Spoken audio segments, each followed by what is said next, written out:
Okay, it's a beautiful Sunday morning in the southern Colorado Rockies.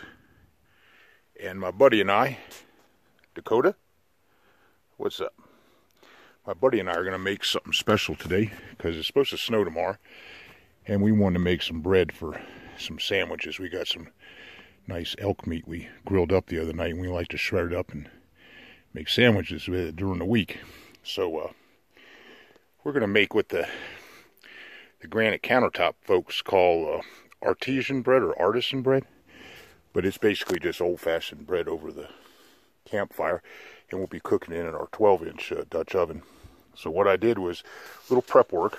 Got the ingredients real simple: some yeast, some sea salt, some bread flour.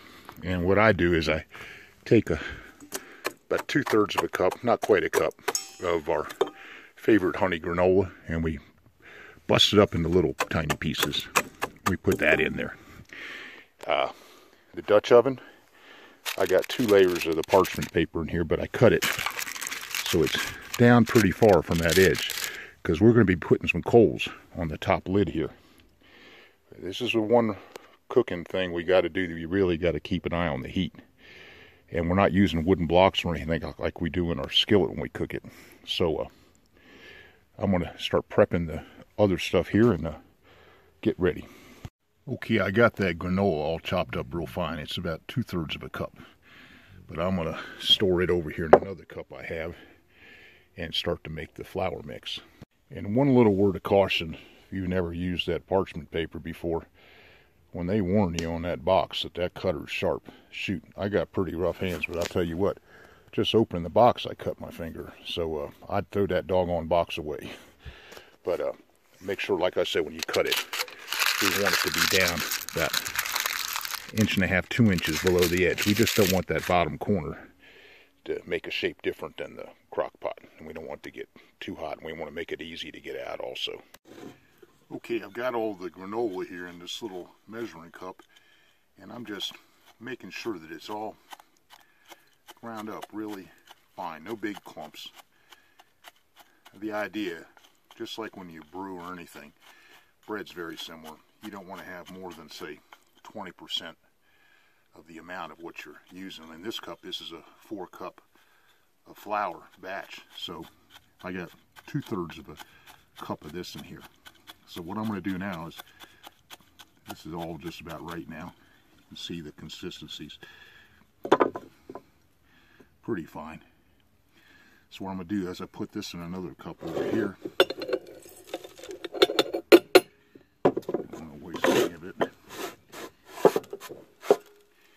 And then I'm going to get ready to do the flour. Okay, I've got 3 cups. This is the 4th cup right here. You can get about probably, in a 4-cup batch, I think you can get about 4 loaves of bread out of one of these bags of bread flour. And so what I have here in the 4-cup recipe, and I've got this in the description, I've got a recipe for 3 cups and then one for 4. So with the 4 cup, I'm looking at my little sheet right here. Let's see, 1 1/4, so that's a big heaping teaspoon of salt. And then the yeast, which is pretty critical here, I measured out 3/8 of a teaspoon for the 4 cup. If you do a 3 cup, it's just a 1/4 teaspoon. Okay. I got some warm water, about 120, 135 degree water in the kitchen over in our little RV that we're living in while we're building our cabin. But I'm going to mix this all up first, then I'm going to go get the water, and then we'll start to make the dough. And I'm not going to add those ingredients, that granola, till this gets mixed up really good, and after I already add the water and start to flatten it out and spread it out so it's nice and even in the mix. This is about the easiest bread in the world to make. And you can put raisins in it, you can put oatmeal in it, you can put buckwheat in it, you can put onions in it, olives, sesame seeds. You know, just don't go over that 2/3 of a cup amount in a 4-cup batch. Maybe a 1/2 cup in a 3-cup batch. Okay, I'm going to turn this off now and go get that water. Okay, I just put in 2 cups of water. That's for the 4-cup of flour mix. It makes a really sticky dough, but I guess that's kind of why it cooks so fast, and it also doesn't require it to sit overnight or anything. But I'm just mixing it up here. Let me see if I get that better. There we go. So you can see it's really sticky. So you're going to have to put some flour on the board when you work it around a little bit.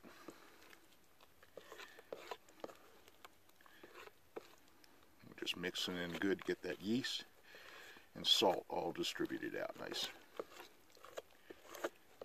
So what we're going to do is mix this up, and I'm going to throw in that granola when I'm just about done. Mix it in evenly, and then we're going to put it into the our little trailer over here where it's nice and warm. And it's going to set for about 2 or 3 hours, and it'll raise in this pan. Then we'll take it out and put some flour on the board again and work it out, knead it just a little bit, and then put it on. Then I have to go get the pit ready with the coals for the Dutch oven. Okay, now I'm going to add a little flour to this, just to make it so I can get my hands in there and put a little bit on the board.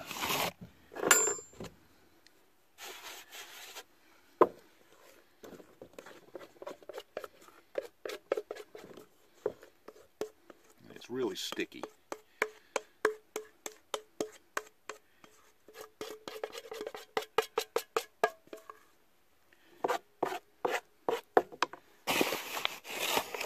So I guess if you add all the extra flour you used to add this, you really probably got about almost 5 cups mix.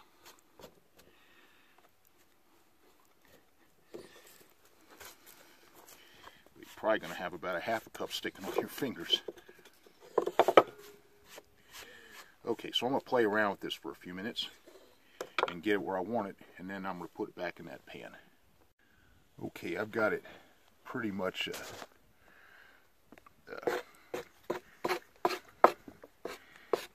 it's not quite as gooey as it was, but it's getting there.